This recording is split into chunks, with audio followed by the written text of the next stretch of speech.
Saule un pirmie pavasara ziedi no stropiem izvilinājuši arī bites. Lielvecēnu saimnieks teica, ka jaunā sezona izskatoties cerīgi, bet aizvadītais gads bijis ļoti slikts. Es vienmēr esmu teicis tā, ka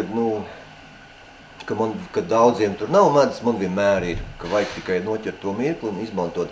Bet pagājuši gadu tas ienākums bija tikai pavasarī līdz Jāņiem, un es kaut kā laikam nebija sagatavojis tās bites tam, lai viņas tikai tās 3 nedēļas strādātu.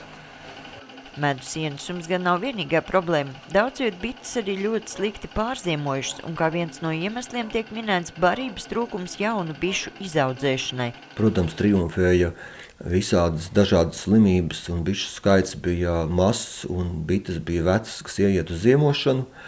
Ērču skaits bija, protams, liels. Tas loģisks iznākums, ka daudz aizgāja bojā.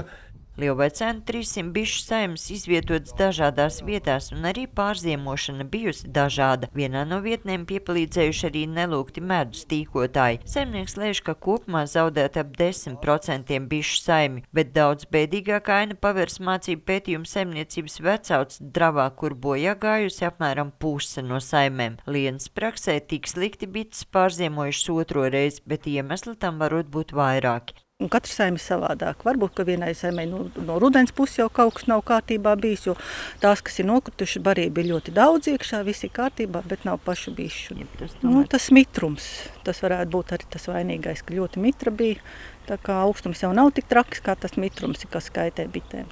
Šā gada sākumā Lauksaimniecības datu centrā Auces novadā reģistrētas 1508, bet visā Latvijā vairāk nekā 95 000 bišu saimes.